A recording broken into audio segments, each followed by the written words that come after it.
Of the many debates that took place during the Second Vatican Council, one of the most important, and one that still goes on today, concerned collegiality, or the role of the College of Bishops in leading, guiding, and teaching the Church. This is what we are going to explain in this video.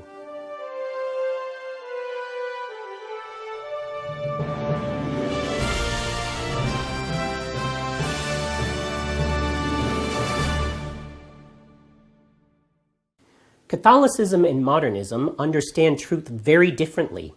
One, defending the primacy of God's objective reality.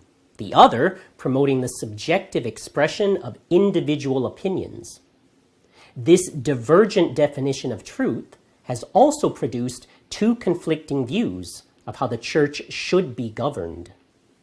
Catholicism teaches that God created the universe in a hierarchical order over which He is the supreme authority. Likewise, God, in the divine person of Jesus Christ, established His one true Church over which He appointed Peter and his successors as its supreme head. Traditionally, these successors, the popes, have exercised an immediate and unmediated jurisdiction over every office in the Church. In moral, doctrinal, and disciplinary matters, the Pope's say is final, for he speaks with the direct authority of Christ. The bishops likewise, as successors of the other apostles, also received their power from God and exercise supreme religious authority in their respective dioceses, subject only to extraordinary intervention by the Pope. The modernist concept of religious collegiality, stemming from a faulty understanding of liberty and individual rights, threatens this clear hierarchical structure.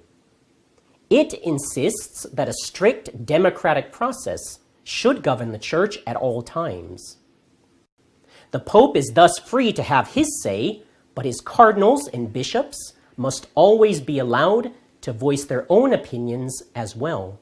Likewise, a bishop in his diocese must consult all his priests and respect their views, while each parish priest must similarly consult all his parishioners.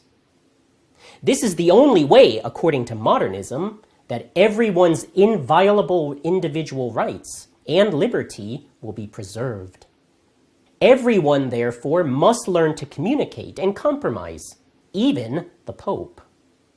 Such unwavering devotion to debate and discussion severely obscures the hierarchical nature which God intended for His Church and unnecessarily hinders the actions of its leaders.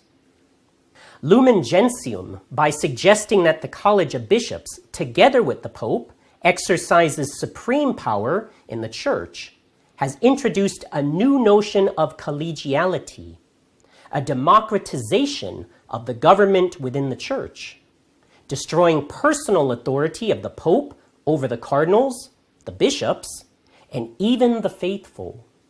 Consequently, bishops' conferences, for instance, or parish councils, now make decisions binding on their members in an authoritarian manner, reducing the bishops to the role of presidents or mere commissioners. Certainly the Pope and bishops should consult one another, their fellow priests, and the laity when appropriate.